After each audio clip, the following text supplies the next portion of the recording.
Como colombianos amamos nuestro país y nos unimos para seguir adelante, diciendo en una sola voz, avancemos con optimismo, desbloqueando las vías que nos llevan al progreso y pensando en la gente trabajadora de esta hermosa tierra, que necesita un impulso para volver a recuperar la alegría que nos caracteriza, respetándonos los unos a los otros, reconociendo los derechos propios y de los demás, abriendo nuestros corazones al diálogo, y solo así podremos alcanzar la armonía que nos hará renacer, haciendo una vez más que Colombia viva positiva. Positiva, la aseguradora de todos los colombianos.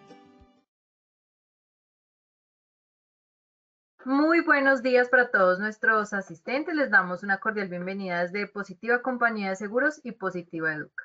Soy Angélica Cortés y en la mañana de hoy los voy a acompañar con la acción educativa de la Comunidad Nacional de Conocimiento en Elementos de Protección Personal, con la temática titulada Sesión 7, Consideraciones y Requerimientos para una efectiva protección respiratoria para gases y vapores.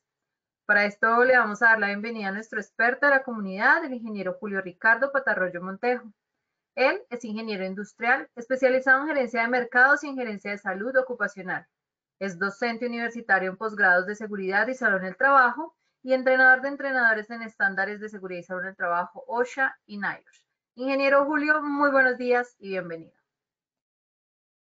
Angélica, muchas gracias. Bienvenidos todos a nuestra acción educativa de hoy en la comunidad, como bien lo mencionó Angélica, de elementos de protección personal. Hoy estamos llegando a nuestra séptima estación, la séptima parada de esta comunidad, ya casi que terminando las acciones educativas programadas en esta ruta del conocimiento con el tema consideraciones y requerimientos para una efectiva protección respiratoria. Específicamente gases y vapores. Ustedes recordarán que la semana anterior estuvimos viendo estas unas consideraciones y requerimientos para la efectiva protección respiratoria para partículas. Entonces hoy vamos a mirar esa diferencia entre partículas, gases y vapores y por qué es importante conocer esa diferencia para lograr ese objetivo que vamos a enunciar en un momento, y es la efectiva protección respiratoria. Igualmente, recordarles, ya terminando, casi que terminando esta ruta del conocimiento, la octava estación, tendremos el tema de la sesión 8, tecnología de filtración para partículas y aerosoles.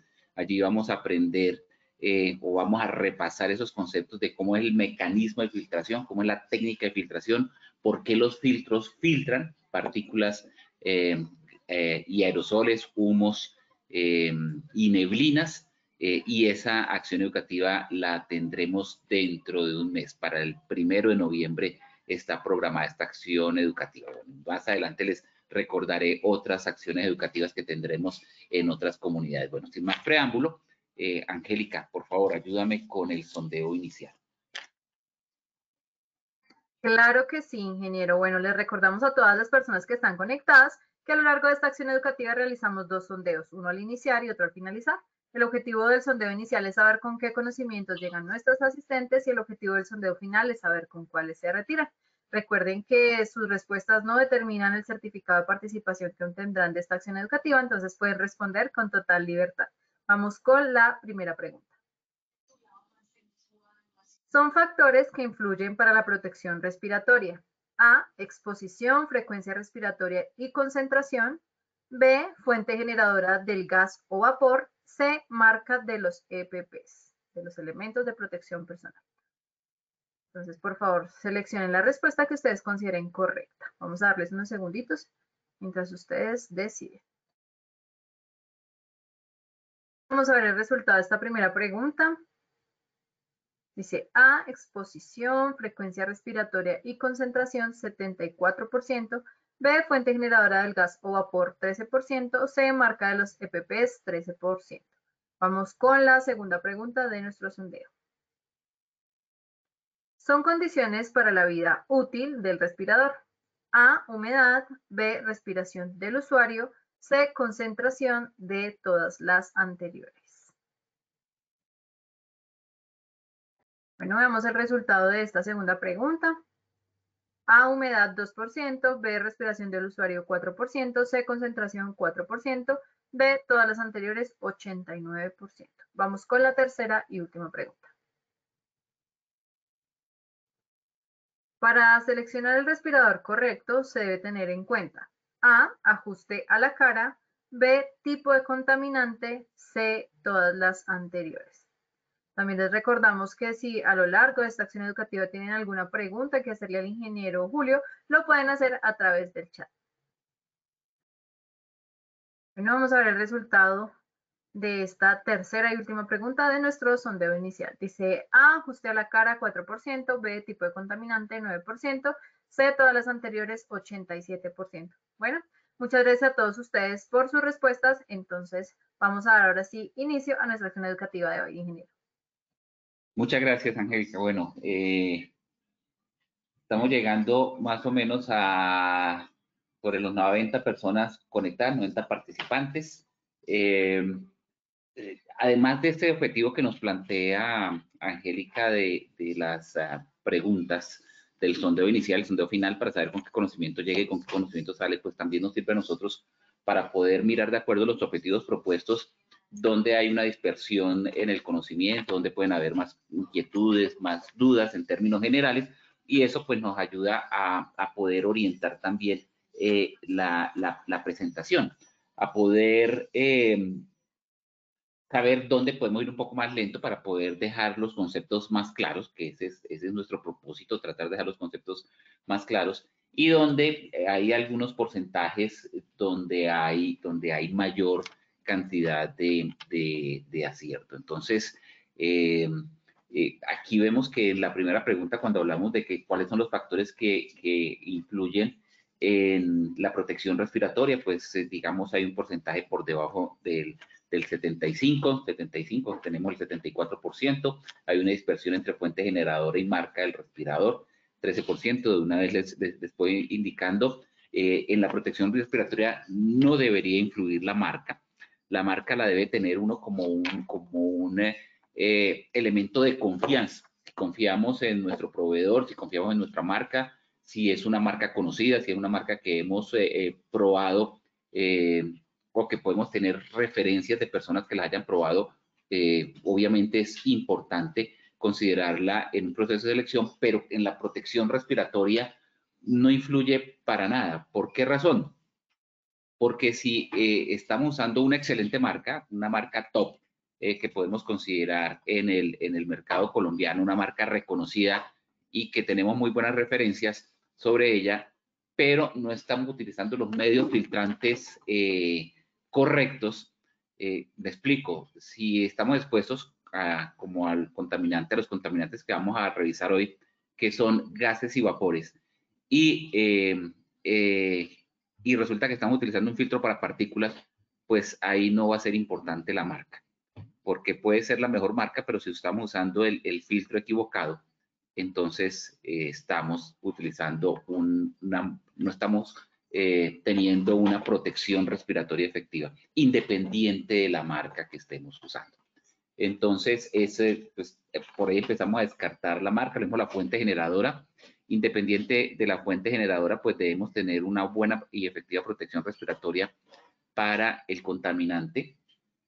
En cambio, sí es muy importante la exposición, la frecuencia respiratoria y la concentración de ese contaminante para poder lograr esa efectiva protección respiratoria. Entonces, esperemos que esto quede claro a lo largo de la exposición que vamos a hacer el día de hoy. También recordarles, es importante, como mencionaba Angélica, que por favor participen en el chat de preguntas. Para Positiva es muy importante saber el conocimiento de ustedes, poder, más allá del conocimiento, saber la percepción que ustedes tienen, estar en contacto con ustedes, y pues estos espacios de participación y comunicación también es importante que lo usemos como espacios de consulta, de preguntarle a ustedes sus opiniones, sus comentarios, sus reflexiones sobre el tema que estamos tratando. Y digamos, si no tienen una observación, un comentario, también es importante para Positiva saber de dónde se están conectando, cuál es el nombre de la empresa a través de la cual ustedes han conocido Positiva y tienen la posibilidad de estar en estas acciones educativas. Entonces los invitamos a que nos envíen a través de este cuadro de preguntas sus comentarios, sus reflexiones, sus experiencias, sus vivencias con la protección respiratoria, sus preguntas, sus inquietudes, sus dudas, las dudas que tengan. Y de no ser así, pues sus saludos que también son muy importantes para nosotros. Bueno, en este tema de procesos de educación, de acciones educativas, de formación, de entrenamiento, pues siempre lo relacionamos con una frase célebre. En mi caso me gusta usar para esta frase de Jean-François Lyotard, un filósofo francés, que nos dice: la educación es el arte de hacer visibles las cosas invisibles. Ya se los he mencionado en otras oportunidades.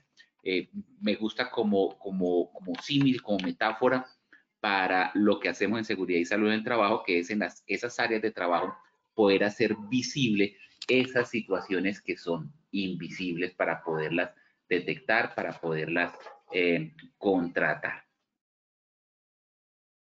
Entonces, es muy importante poder revisar estos temas y hacer esta analogía con estas frases célebres relacionadas con la educación y la seguridad y salud en el trabajo. ¿Qué objetivo nos vamos a proponer el día de hoy? Vamos a comunicar sobre esas generalidades y requerimientos para una efectiva protección respiratoria para gases y vapores. ¿Qué debemos contemplar?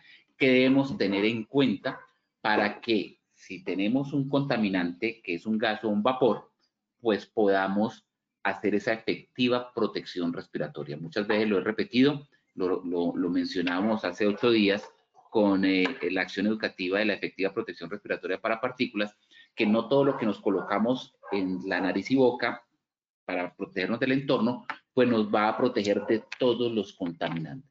Es muy importante conocer cuál es el tipo de contaminante, poderlo identificar y poder, dentro de esa gama que hay de elementos que están en el medio ambiente, que están aerolizados, que se mezclan con el aire, ya sea partículas, humos, neblinas, gases o vapores, pues saber exactamente qué es lo que requerimos para protegernos. ¿Qué necesitamos para captar el gas o el vapor? ¿O qué necesitamos para atrapar las partículas, las neblinas? ¿Cómo hacemos esa absorción de esos gases o vapores en un medio filtrante, o esa detención de las partículas en esos medios filtrantes para partículas, neblinas y aerosoles? Este objetivo general, pues lo buscamos a través de 3 objetivos específicos. El primero es definir qué es una protección respiratoria para gases y vapores. Allí vamos a hacer un repaso por lo que es las normas legales de la 1072, que nos establece la necesidad de uso de elementos de protección personal como último recurso dentro de la jerarquía de los controles. Y vamos a ver también esas normas muy antiguas, normas de más de 45 años, donde nos establece también específicamente para protección respiratoria qué debemos cumplir.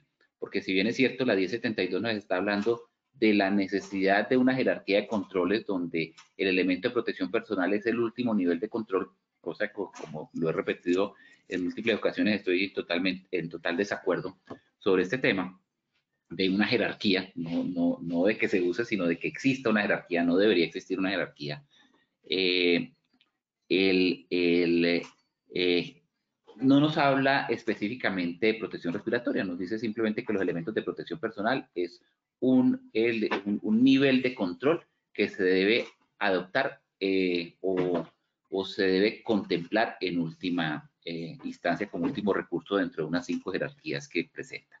Pero una resolución que es la 2400 sí nos indica específicamente para protección respiratoria qué debemos usar, y para gases y vapores también qué debemos usar. Entonces, eso vamos a revisarlo también en esa definición de protección respiratoria, y en ese segundo objetivo, que es el repasar aspectos técnicos y legales de la protección respiratoria para gases y vapores. Allí van a estar los aspectos legales, y los aspectos técnicos, así como las generalidades de la protección respiratoria para gases y vapores, también la vamos a ir repasando a lo largo de la presentación. Y el último objetivo, pues tiene que ver con esta socialización del conocimiento, con este sondeo inicial que tuvimos ya la oportunidad de realizar, y el sondeo final, que volvemos a aplicar el sondeo inicial pero con una retroalimentación sobre las respuestas para poder identificar esa respuesta que es totalmente correcta. Bueno, entremos en materia porque el tema es sustancioso y el tiempo es limitado. Tenemos que limitarnos a este espacio en cuanto a la acción educativa, pero repito, en caso de que ustedes tengan dudas, inquietudes, pues pueden escribir a su ARL positiva o a los datos que aparecen ahí al inicio de la presentación y hacer el contacto por correo. Con mucho gusto le estamos respondiendo, o consultar, y lo vamos también a explicar al final, la página de Posipedia, www.posipedia.com.co, donde va a quedar el registro de esta acción educativa con la presentación, con el material de bibliografía, para que ustedes pues tengan la oportunidad de aclarar dudas que de pronto se le hayan pasado por alto en la presentación, o poder ampliar el conocimiento a través del material que allí se presenta. Les mencionaba que el decreto 1072 pues nos trae una jerarquía en los controles, en ese capítulo cuarto, en el libro 6, en el artículo 24, que nos habla de los controles para esa prevención del riesgo laboral, y nos establece una jerarquía donde el primer control, el nivel más alto, el top de la jerarquía es la eliminación. Uno puede pensar que es que la filosofía de la prevención de riesgos está en la eliminación, hay que eliminar el riesgo, hay que hacer las acciones para eliminar el riesgo, pero en mi concepto, y muy respetuoso para los que tienen diferente, eso es simplemente filosofía, no es realidad, es filosofar, es pensar, es pensar en algo que muchas veces es utópico, que es lo ideal, sí, pero la misma palabra lo dice, es ideal, y no podemos idealizar que siempre vamos a eliminar el riesgo. Muchas veces hay que ser mucho más práctico y no desgastar recursos para algunas situaciones que, dependiendo del tipo de riesgo, de la evaluación y valoración del riesgo, pues los mecanismos de control que podemos utilizar ni siquiera es necesario contemplar la eliminación. Por eso es que o ese es uno de los motivos por los cuales estoy en contra de tener una jerarquía de controles donde le digan a uno, es que primero busque eliminar, segundo busque hacer algún tipo de sustitución del riesgo, tercero algún tipo de control de ingeniería, y después el control administrativo, después elementos de protección personal. No, yo siempre he tratado de promover que en vez de una jerarquía miremos eso como un portafolio de controles, donde tengamos ese portafolio y podamos escoger y hacer las mezclas que consideremos más prácticas y eficaces para poder lograr ese control del riesgo. Si es eliminación, perfecto, pero es que eso es filosofía, eso es idealizar, eso es de pronto invertir recursos que no son necesarios para poder hacer un control efectivo del riesgo, cuando podemos hacerlo a través, siendo de control efectivo, de los otros mecanismos que tenemos como sistemas o como mecanismos de control. Entonces, en el quinto lugar, como le menciono, tenemos equipos y elementos de protección personal. El artículo pues está allí escrito, dice que el empleador es el que debe suministrar los elementos de protección personal, que son dispositivos, accesorios, vestimentas por parte de los trabajadores, que tienen el fin de protegerlos, es decir, de colocar una barrera entre la fuente de riesgo y el trabajador, para que esa energía, esa situación, esa condición de peligro, esa exposición en el lugar de trabajo, pues no afecte la integridad del trabajador. Y si la afecta, pues los efectos, las consecuencias sean menores.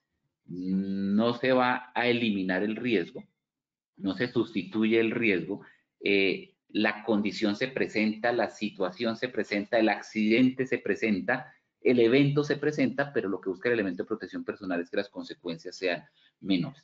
Por esa razón, dice que nunca deben usarse de una manera aislada, sino como complementaria a las demás medidas de control y de acuerdo con la identificación de peligros y evaluación de riesgos. Yo lo que pienso, muy respetuosamente, es que es la primera opción en la que uno debe pensar, el elemento de protección personal. Estoy de acuerdo, no se debe usar de una manera aislada, y debe ser de acuerdo a la identificación de peligros, pero caso contrario a como dice la norma, pienso que los demás sistemas de control son los que deben usarse como de manera complementaria al uso del elemento de protección personal, porque sí o sí debo usar el elemento de protección respiratoria. Yo debo partir de la base de que uso el elemento de protección respiratoria y miro con qué complemento esa protección respiratoria, cómo complemento la protección respiratoria para hacerla mucho más efectiva. Entonces, en mi concepto, no es el elemento de protección personal una medida complementaria, sino la medida básica y fundamental cuando estamos expuestos a gases y vapores. Y a partir de esa medida complementaria, perdón, y a partir de esa medida fundamental, básica y fundamental, que es el elemento de protección personal, busco las otras medidas como medidas complementarias para lograr mayor eficiencia. Y pues la discusión está abierta y en otros escenarios seguramente tendremos la posibilidad de hacer esa discusión y esa argumentación amigable y técnica. ¿Qué más nos dice el decreto 1072? El empleador debe suministrar equipos y elementos de protección personal sin ningún costo a los trabajadores. Es responsabilidad como dueño del riesgo suministrar ese recurso, ese sistema de protección y control. Es su responsabilidad laboral, es su responsabilidad legal de poder de suministrar los medios de control y entre los medios de control el elemento de protección personal y obviamente asumir los costos que esta medida de control requiera. ¿Qué más dice el decreto 1072? Los elementos de protección personal reducen esa exposición a los peligros existentes, reducen la consecuencia, tratan de evitar ese potencial de efectos negativos, no elimina el riesgo, pero así uno tenga una situación controlada y un riesgo eliminado, téngalo por seguro que el elemento de protección personal va a ser algo necesario e indispensable en esa área de trabajo. El elemento de protección personal es considerado como último nivel, ahí es donde no estoy de acuerdo y bueno, yo creo que ya he argumentado ampliamente mi consideración sobre este aspecto. La pirámide que se muestra, o en realidad no se muestra la pirámide, sino como graficando lo que nos dice el decreto 1072, pues la eliminación está en la cúspide de una pirámide, pagando por sustitución, controles de ingeniería y en la base muy abajo, elemento de protección personal. Yo prefiero verlo como eso, como el elemento de protección personal es la base para los demás controles que se deben aplicar, o mirándolo de otra manera, el elemento de protección personal debe estar en la cúspide, debe estar como la primera opción para protección personal. No sé si sea la primera opción, sino el primer recurso a considerar dentro de un control de riesgos. Obviamente, y vuelvo y repito, para que quede muy claro, como lo establece la 1072, que en eso sí estoy muy de acuerdo, no usarse de manera aislada y debe ser complementado con los demás mecanismos de control, no ser un control complementario, sino al contrario debe ser complementado por los demás mecanismos de control. ¿Qué más dice la legislación colombiana? Para revisar sobre elementos de protección personal y específicamente sobre protección respiratoria, pues ahí sí nos tenemos que remitir a normas muy antiguas. Esta norma 2400 del 29 de mayo de 1979 ya cumplió sus 45 añitos. Nos habla en los artículos 176 y 177 sobre el 176, un aspecto de edades de protección personal, en el 177 ya unos aspectos específicos de protección respiratoria y lo mismo en los artículos del 182 al 185. ¿Qué nos dice, por ejemplo, en este artículo 177? En el numeral 3 nos dice que es necesario usar máscaras respiratorias cuando por la naturaleza de la industria o trabajo no sea posible conseguir una eliminación satisfactoria de los gases. Entonces nos habla específicamente de los gases, vapores o cualquier otra emanación nociva para la salud. Llámese neblina, polvos, humos, pero entonces nos menciona literalmente los gases y vapores, que si no es posible eliminarlos, hay que o una eliminación satisfactoria, pues hay la necesidad de usar la protección respiratoria, máscaras respiratorias.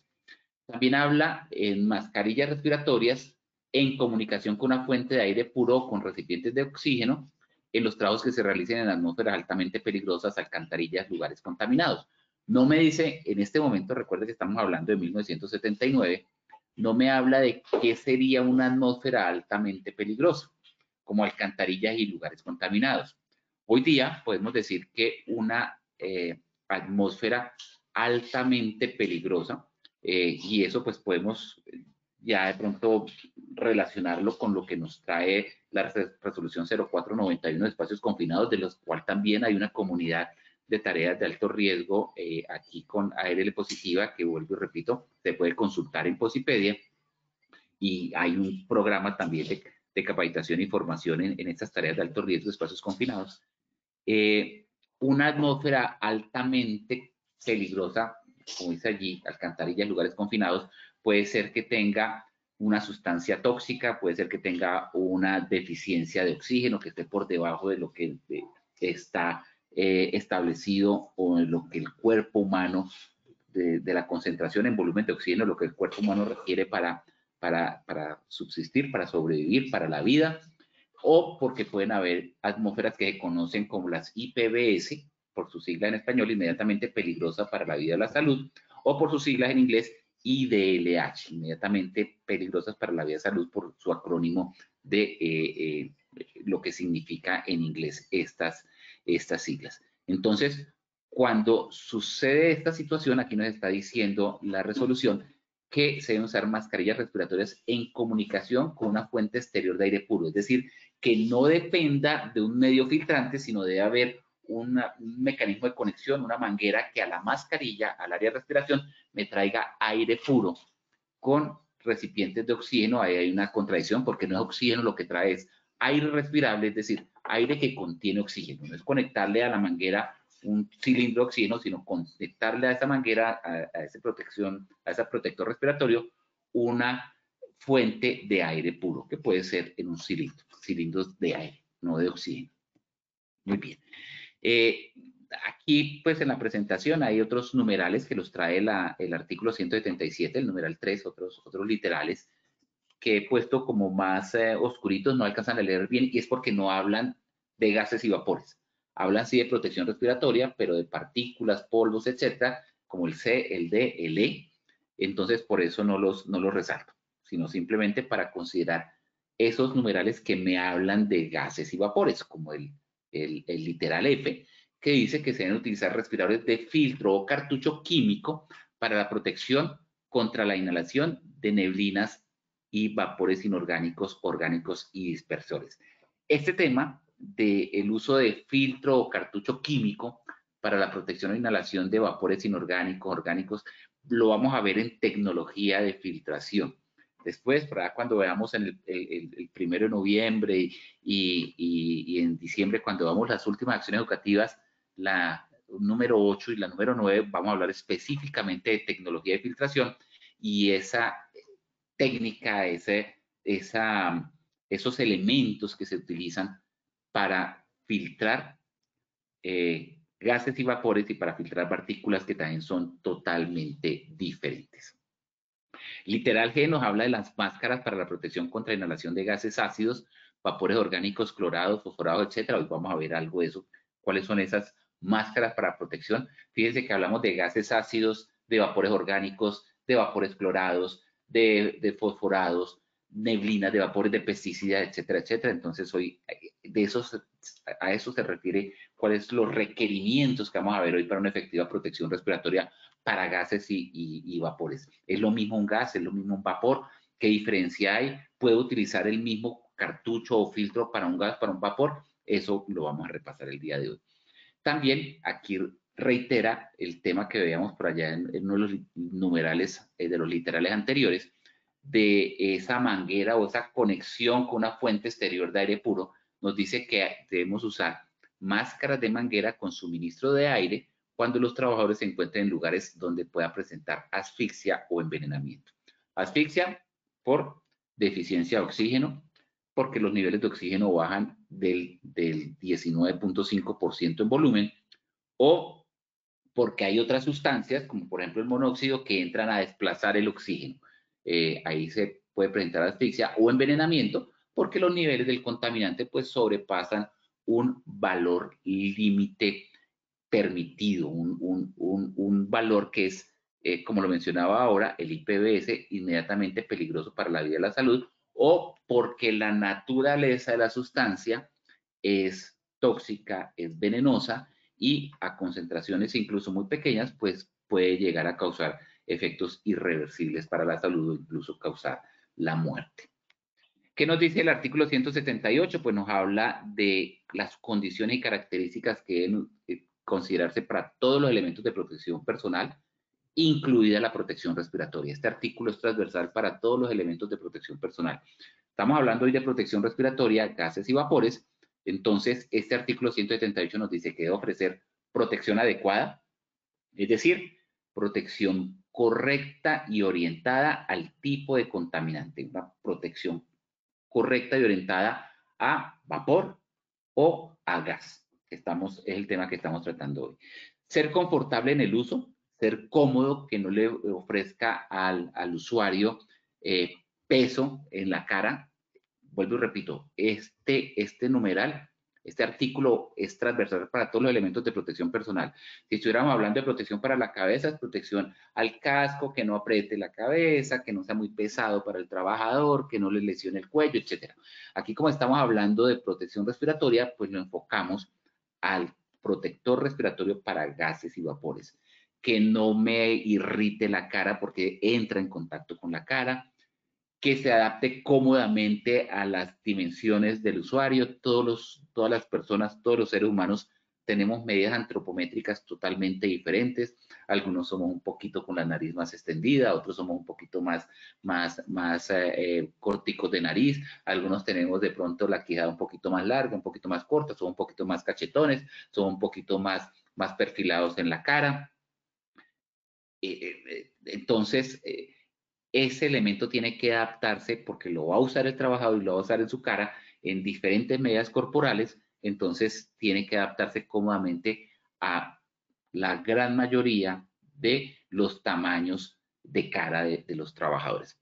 Ofrecer garantía de durabilidad, a menos que sea un elemento que se diga es desechable, pues debe ofrecer una garantía que me permita decir, lo uso, estoy haciendo una inversión, un recurso importante de compañía y pues no puedo estar descartándolo a diario porque el recurso no es ilimitado. Poderse desinfectar y limpiar y en este aspecto pues tiene gran relevancia para protección respiratoria porque es que es un elemento que va allí en la cara, en boca y nariz, que si la persona suda mucho, que si la persona tiene procesos gripales, que si tose, que si estornuda y tiene elemento y tiene que toser dentro del respirador, estornudar dentro porque es que no puede quitárselo porque está expuesto a contaminantes, pues por dentro puede empezar a tener por la humedad, por el sudor, hongos, bacterias, suciedad, contaminación, etcétera. Y para esto de durabilidad, pues es importante que tenga unas instrucciones y una forma de poder hacer un mantenimiento, una limpieza, una desinfección. E igualmente tener grabada la marca del fabricante. Vean que es un requerimiento legal. Es un requerimiento que está allí desde hace 45 años en la resolución 2400 del 79 en el artículo 78. Muy importante, tener grabada la marca del fabricante, porque esto representa la garantía que le está dando el fabricante, saber de dónde viene el elemento de protección personal, saber que no es un elemento que ha sido por ahí fabricado y manufacturado en un garaje con cualquier material que pueden indicar que es un material filtrante y resulta que no filtra absolutamente nada.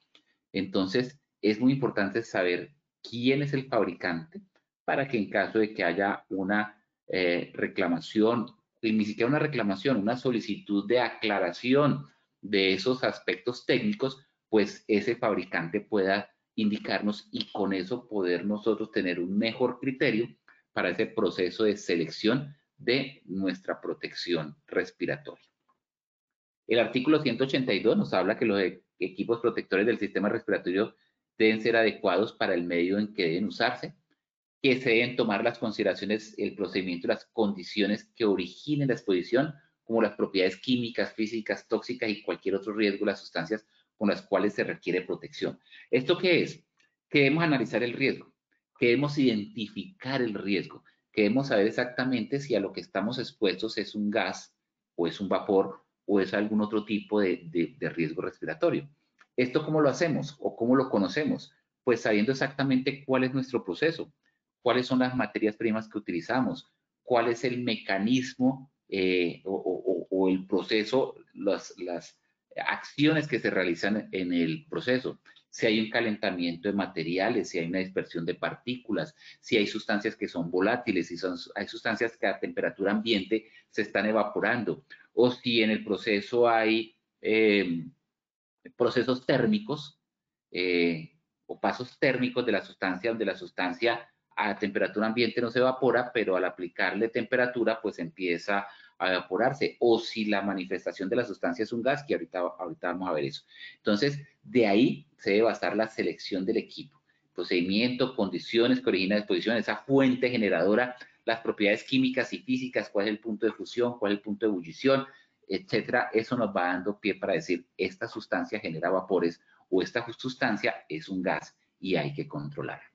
El 183 nos habla de respiradores de cartucho químico y las máscaras de depósito no deberán emplearse en lugares cerrados de ventilación deficiente o en ambientes donde el contenido de oxígeno sea inferior. La primera frase es muy importante, nos dice respiradores de cartucho químico, quiere decir que los cartuchos, los medios filtrantes, tienen una sustancia impregnada o tienen un elemento impregnado con una sustancia química para que pueda detener gases.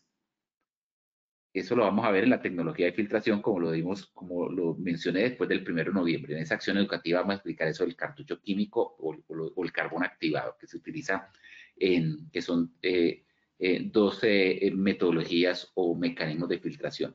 Y las máscaras de depósito, pues es el filtro que detiene las partículas, nos dice que no deben usarse donde no haya oxígeno. ¿Por qué? Porque es que filtran el contaminante. No generan aire respirable, no generan oxígeno, filtran el contaminante. Entonces, si no hay oxígeno en el aire, pues puede estar filtrando todo lo que haya en el contaminante, puede ser un excelente respirador filtrando todos los contaminantes, pero no hay oxígeno para que el trabajador respire. Entonces, esta resolución nos dice que por debajo del 16%, sin embargo, la recomendación técnica y la recomendación de la mayoría de entidades certificadoras de protección respiratoria, como la Unión Europea, con las normas de la Unión Europea o las normas NIOSH de los Estados Unidos, nos determina que por debajo del 19.5% de concentración en oxígeno en el aire respirable, no se pueden utilizar elementos de protección personal o elementos de protección respiratoria de materiales filtrantes, sino de ser una manguera con suministro de aire.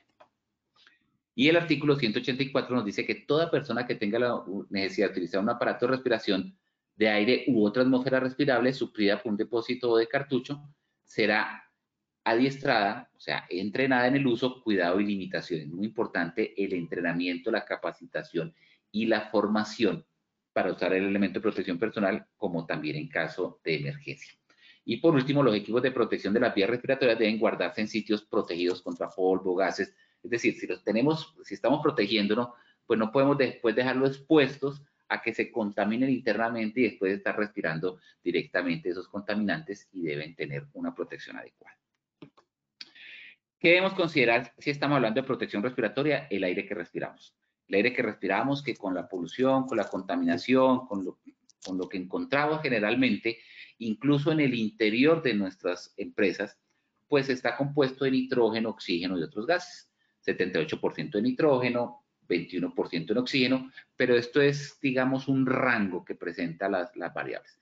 El 21% es en condiciones normales. Recuerdan ustedes cuando habíamos por allá en bachillerato, las condiciones normales de los gases, y las condiciones normales se encontraban sobre el nivel del mar, a una altura sobre el nivel del mar, en la zona ecuatorial, donde decía que el oxígeno está presente en el 21%. Sin embargo, es un rango.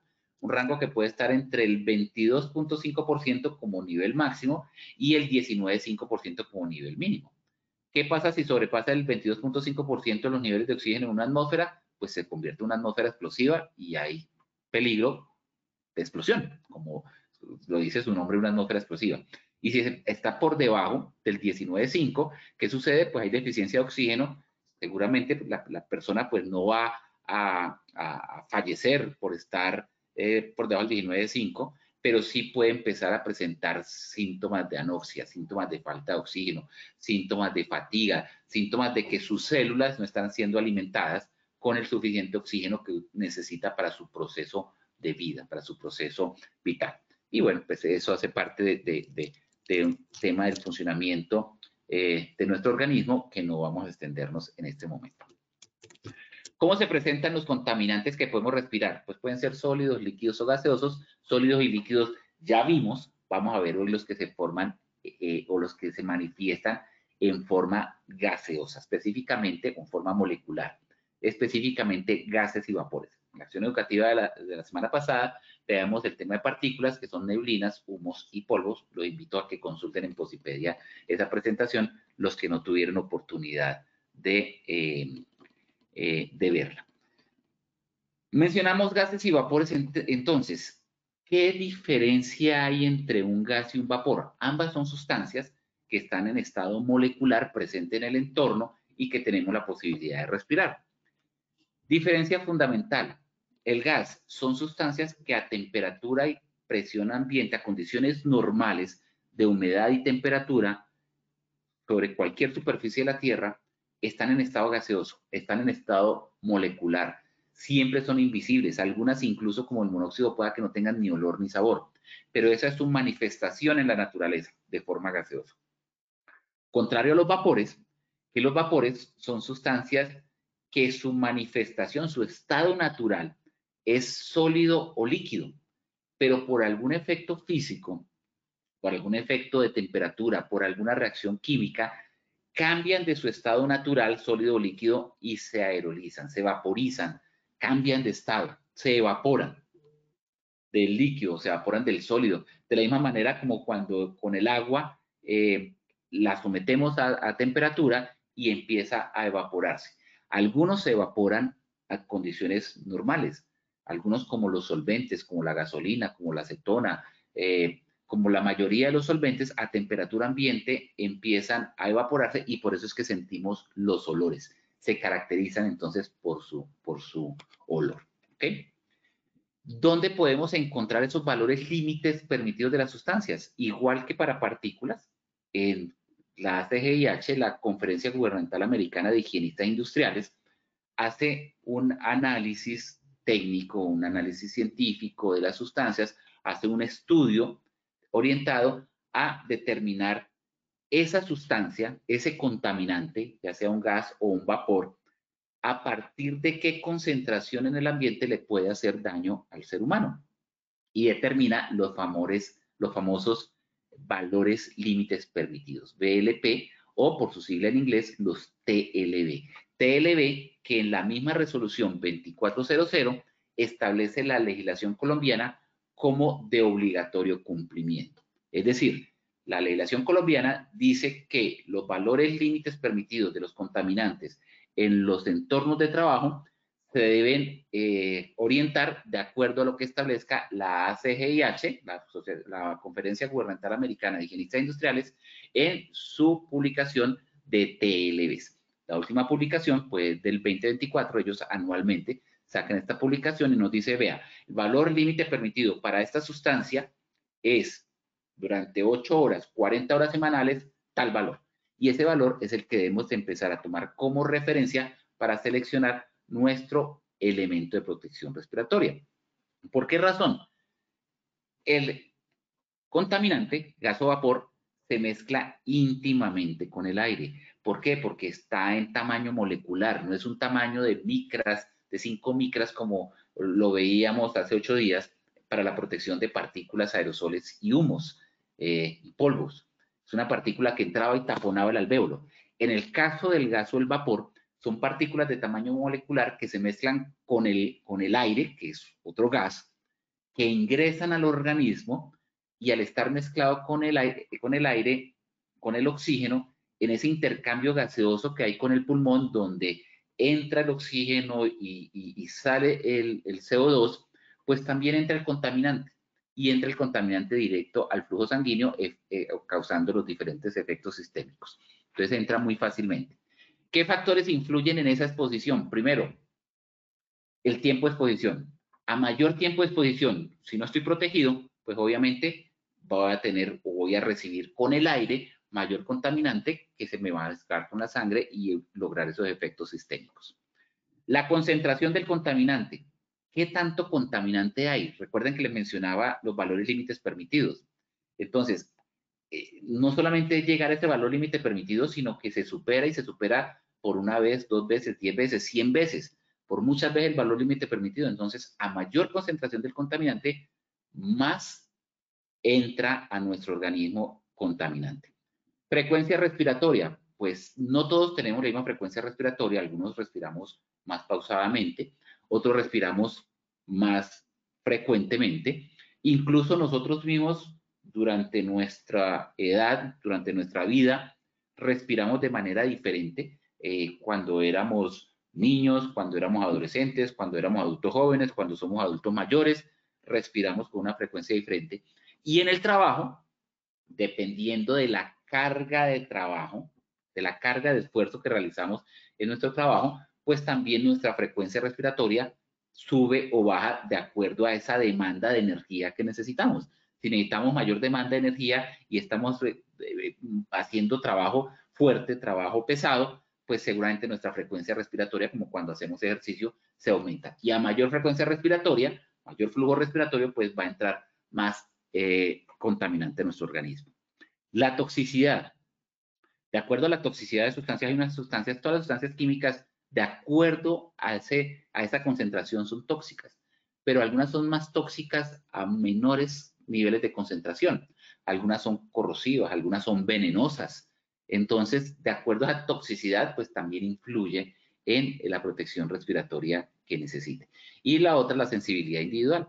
Hay algunas personas que son más susceptibles o sensibles a los daños, a sufrir daños por determinadas sustancias y otras no, como las alergias. Hay algunas personas que el polvo común, el polen, los congestiona, los inflama, etcétera, y otras personas que ni siquiera perciben el olor o que esa sustancia está en el ambiente. Entonces, esos son los factores influyentes y fíjense que esto nos responde la primera pregunta que teníamos, el 74%. Hablamos de exposición, ahí está el tiempo de exposición, hablamos de frecuencia respiratoria, allí está, y hablamos de concentración. Entonces, esos son los factores influyentes. Aquí no está ni la fuente generadora ni la marca. Entonces, esperamos que esto por lo menos supere el 90%, ojalá lleguemos al 100%. ¿Cómo seleccionamos el respirador correcto? El respirador correcto lo seleccionamos entonces por el tipo de contaminante. Hay que definir entonces si es un gas, si es un vapor, si es una partícula. Por la concentración del contaminante, ahorita les voy a explicar por qué la concentración del contaminante. Recuerden que les hablaba del valor límite permitido. Entonces, si supera 10 veces el valor límite permitido, hay un tipo de respirador. Pero si va hasta 50, 100 veces el valor límite permitido, cuando medimos ese contaminante hay 100 veces el valor límite permitido, 1000 veces el valor límite permitido, esa es la concentración del contaminante. Hay que definir que seguramente necesitamos el mismo tipo de filtración, si es un filtro, o ya de pronto necesitamos una manguera con fuente de aire externa, pero el tipo de máscara que utilizamos, si es una media máscara que me cubra nariz y boca, o una cara completa que me cubra toda la cara, o un capuchón, un traje encapsulado que me cubra totalmente. Por eso es importante la concentración. Los efectos del contaminante en el trabajador para poder determinar también el tipo de medio filtrante. El nivel de oxígeno, porque si el nivel de oxígeno baja de 19.5%, pues no puedo utilizar un medio filtrante sino una fuente de aire. La aceptación del trabajador. El mejor respirador es aquel que el trabajador está dispuesto a usar consistentemente durante toda su jornada laboral. Si el trabajador no lo acepta y se lo está quitando, no se lo está ajustando porque me suda, porque es que me irrita, porque es que me pesa, etcétera, pues no, es que yo me lo ajusto un poquitico, pues no está pasando el contaminante por el medio filtrante, sino a través del sello que no le está haciendo en la cara al trabajador, y eso tiene que ver pues con la comodidad, que el trabajador se sienta cómodo con el respirador, que le ajuste, le selle perfectamente el contorno de la cara para que no haya filtraciones, con que sea certificado, a pesar de que no lo exige la legislación colombiana, pero una certificación de un respirador me garantiza que cumple con unas condiciones y características de filtración para ese contaminante. Y obviamente, pues importante también tener aspectos no tan técnicos, pero sí prácticos, como el costo, porque necesito hacer reposición, como la disponibilidad por esa reposición y necesito que esté disponible cuando requiera hacer esos recambios, y el soporte, el apoyo técnico, el apoyo de capacitación, de formación y entrenamiento con esos respiradores. Con esta diapositiva tratamos de explicar ese tema del tipo de pieza facial que se requiere de acuerdo a la concentración del contaminante, uno de esos factores influyentes. Porque dentro de los estudios técnicos que se hacen en los respiradores, hay un factor de protección que se asigna a la pieza facial. Ojo, es la pieza facial, no es el medio filtrante. El medio filtrante obedece otras técnicas de pruebas y certificación. Aquí estamos hablando del factor de protección de la pieza facial. Y piezas faciales que cubren nariz y boca, su factor de protección es de 10 veces el valor límite permitido, o el TLB, hasta 10 veces. Ahorita lo vamos a mirar con un ejercicio. Es decir, si el valor límite permitido es 10, la máxima concentración en la que la puedo usar es de 100, porque si ya tengo 105, 110, 120, ya me pasa de 10 veces el valor permitido y ya no puedo usar una pieza facial media cara.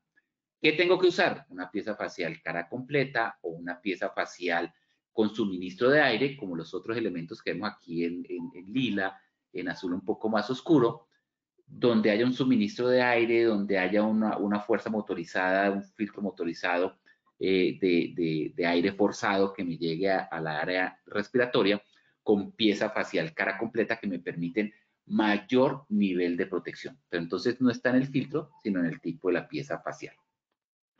En gases y vapores, veíamos que uno de los elementos a contemplar en la selección del respirador, y tal vez el básico, el inicial, el primero que hay que determinar, es el tipo de contaminante. ¿Qué contaminante es? Partícula, gas o vapor. Ya vimos que partículas, vimos la semana pasada cómo debemos identificar las partículas, si son aerosoles, si son aceitosas, etcétera, para determinar si es un N95 o un R o un P. Para gases y vapores, debo determinar si es un vapor orgánico, si es un gas ácido, o si hay mezcla de vapor orgánico y gas ácido simultáneamente, o si es un amoníaco o metilaminas, o si es formaldehído, o si son múltiples gases los que encuentro en un mismo entorno de trabajo.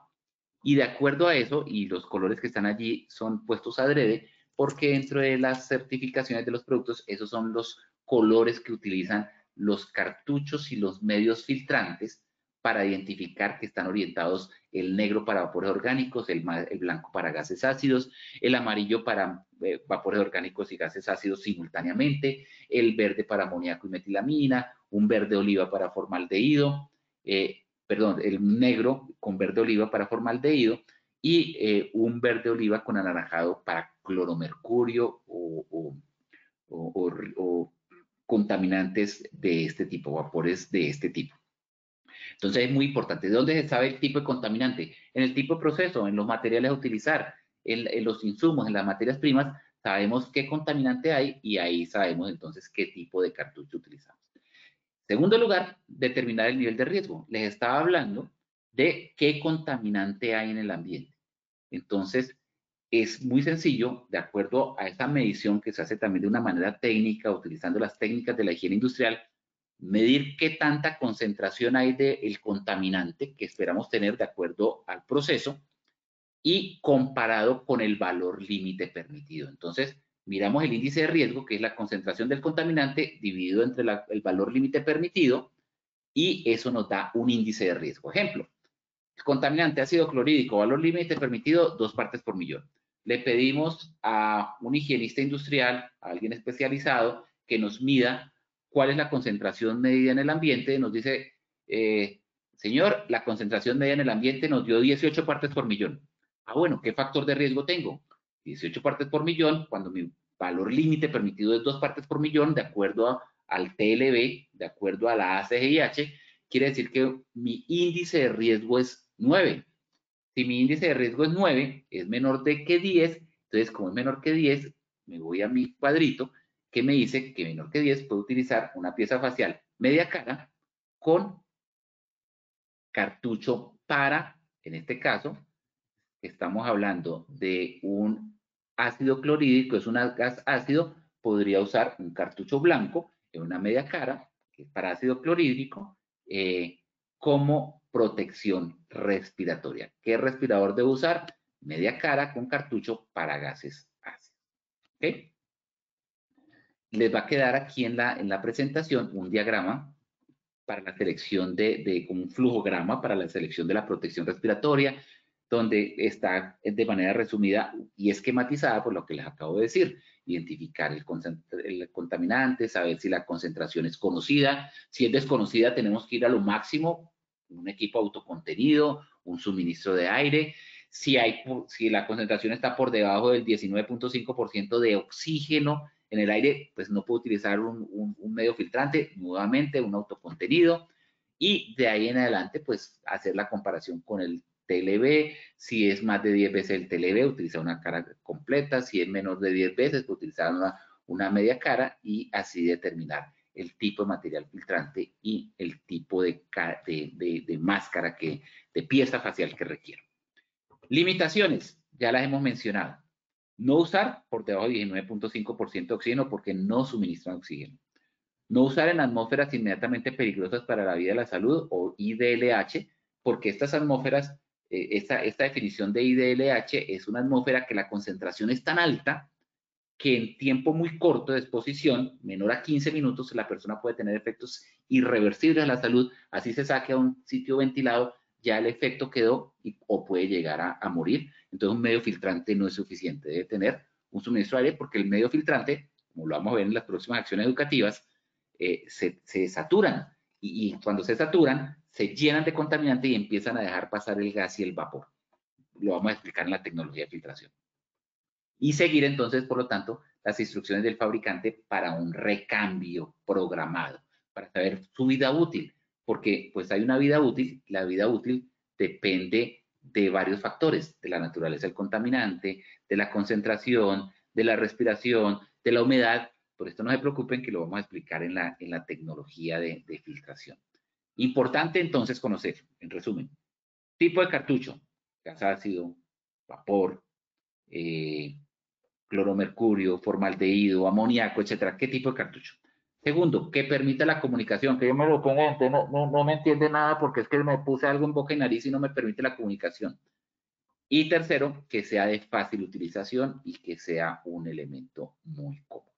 Bueno, creo que podemos parar por acá, me extendí un poquito, pero considero importante incluir estas últimas dos diapositivas que vamos a ampliar cuando hablemos de la tecnología de filtración y por ahora, de mi parte, desde el aspecto técnico no es más. Voy a revisar si hay preguntas, que no me quedó tiempo para revisar preguntas. Y mientras tanto, vamos, por favor, Angélica, con el sondeo inicial. Y final, perdón. Claro que sí, ingeniero. Bueno, vamos con la primera pregunta de nuestro sondeo final. Son factores que influyen para la protección respiratoria. A, exposición, frecuencia respiratoria y concentración. B, fuente generadora del gas o vapor. C, marca de los elementos de protección personal.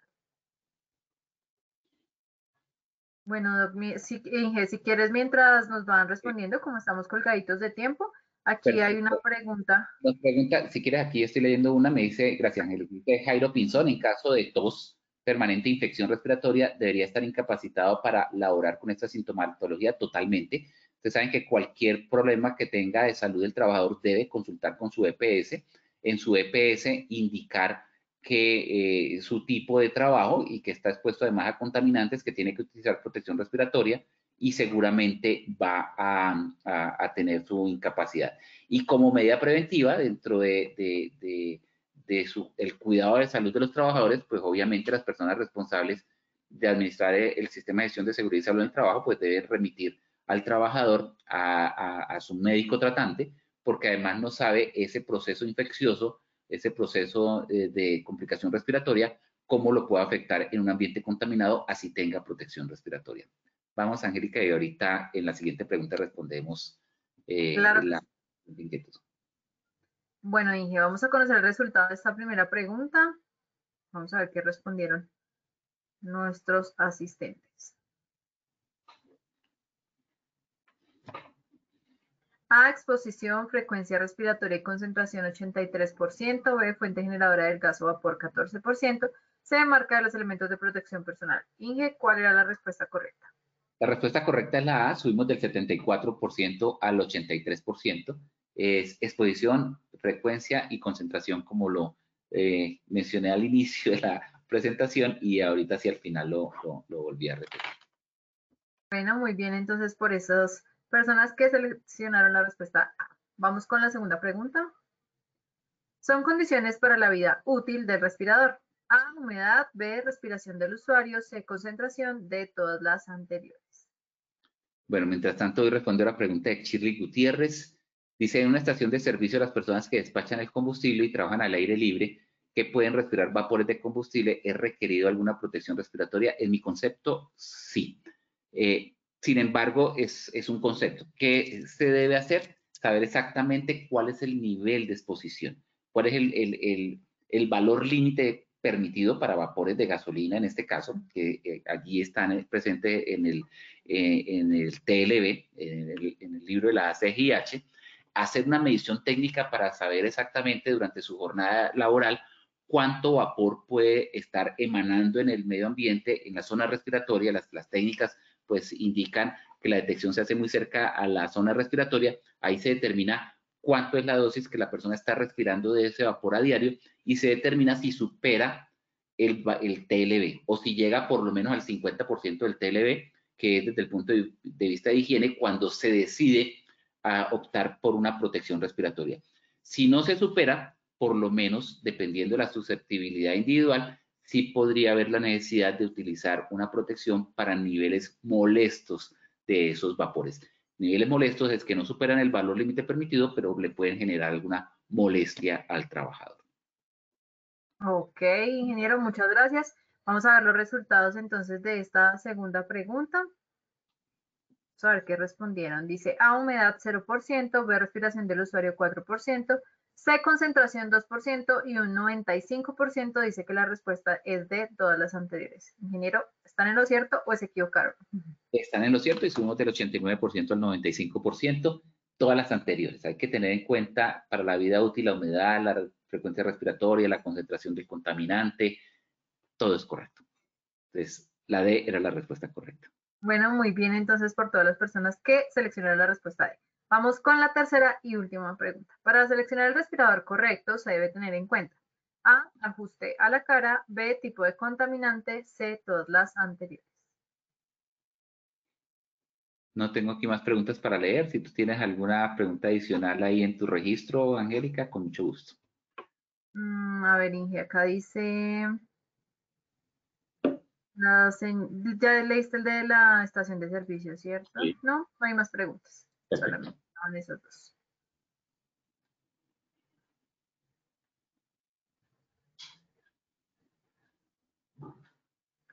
Inge, bueno, recordémosle mientras tanto a nuestros asistentes cuándo es la siguiente sesión. La siguiente sesión de elementos de protección personal es el 1 de noviembre, donde vamos a tratar el tema de tecnología de filtración para partículas. Y pues también lo invito a otras comunidades que tienen con Positiva, que tengo la fortuna de orientar, que es con riesgo mecánico, con riesgo locativo, que las vamos a tener el próximo 8 y 9 de octubre, la próxima semana, miércoles y jueves. Ahí estaremos con estas acciones educativas con temas que son muy interesantes. Vamos a tener el 9 de octubre las condiciones locativas y el análisis de trabajo seguro, el 10 de octubre controles administrativos para el riesgo mecánico. Entonces, bueno, ya saben. Entonces, esta invitación que nos hace el ingeniero Julio. Vamos a conocer las respuestas de la última pregunta.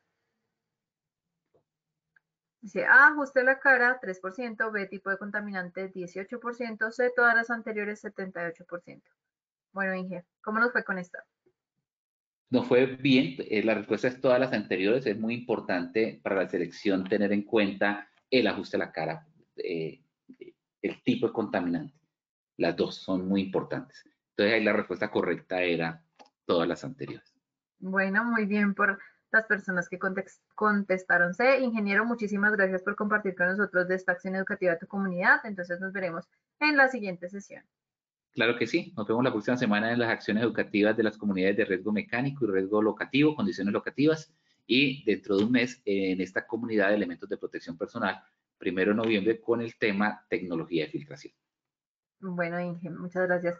Queremos hacerles una invitación muy especial a las personas de San Andrés que aún no han participado en ninguna de las acciones educativas que se llevaron a cabo durante esta semana, que Positiva estuvo con el Ministerio de Trabajo realizando pues a lo largo de la semana. Los invitamos a que mañana no se pierdan nuestro encuentro de familias seguras. Es una invitación para que todos asistan en compañía de sus amigos, de su familia, sus padres, sus parejas, de quien ustedes deseen. Recuerden que es una invitación abierta, tanto para afiliados como para no afiliados a Positiva. Pues van a haber actividades para los niños, va a ser una jornada muy divertida, va a estar llena de sorpresas, de premios, entonces la invitación es a que se inscriben y participen. Se va a llevar a cabo en el estadio de béisbol infantil Eduardo Castro Francis. Entonces la invitación es para que se inscriban y no se queden por fuera de esta espectacular jornada. Bueno, les agradecemos a todos ustedes su conectividad y su participación. Los invitamos a que conozcan Posipedia, nuestro centro virtual de enseñanza y aprendizaje en www.posipedia.com.co. Allí van a encontrar la grabación de esta acción educativa y todas las que hemos realizado, las memorias, OVAs, artículos, guías y muchísima más información que Positiva tiene para ustedes. La invitación es a que vayan a Posipedia y la exploren. También queremos invitarlos a que hagan parte de nuestro canal de WhatsApp. Ya tenemos allí más de 8,000 seguidores, entonces la invitación es a que hagan parte de nuestra comunidad educativa. Recuerden que en canales en WhatsApp ustedes van a encontrar nuestros enlaces de conexión de todas las acciones educativas que tenemos, el cronograma semanal, las acciones educativas tanto presenciales como virtuales que llevamos a cabo en todas las ciudades, los cursos de 50 a 20 horas, en fin, toda la oferta académica que Positiva Educa tiene para ustedes. Entonces la invitación es a que escaneen el código QR, los va a llevar a canales en WhatsApp, le dan seguir y ya así hacen parte de nuestra comunidad educativa. Les recordamos a todos nuestros afiliados que su certificado de participación estará disponible de 1 a 8 días hábiles una vez finalizada esta acción educativa y podrán acceder a él en Posipedia en la sección Edúcate. Nos dejamos con un video de uno de los congresos realizados en otras de las ciudades en años anteriores para que ustedes tengan una idea de cómo son nuestros congresos, estén pendientes de cuándo estaremos en su ciudad y no se pierdan esta maravillosa oportunidad. Que estén muy bien y que tengan un feliz resto de día.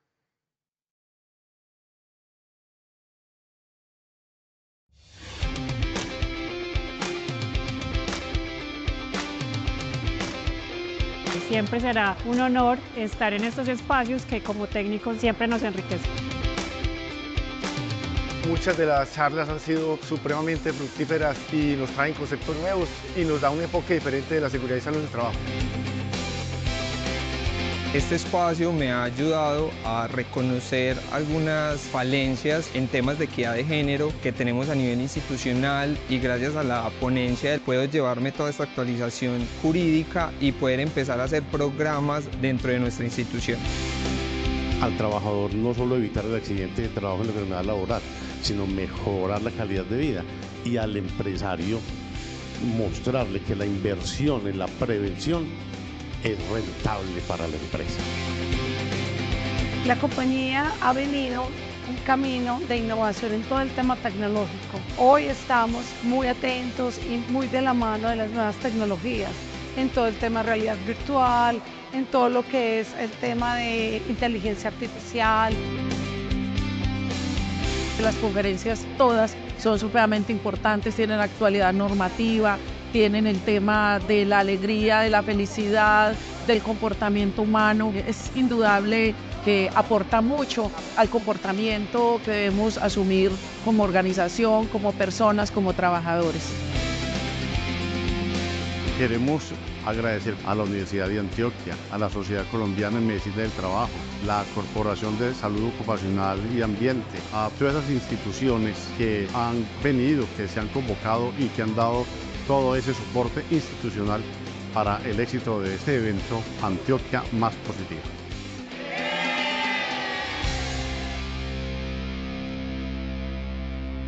Colombia, potencia de la vida.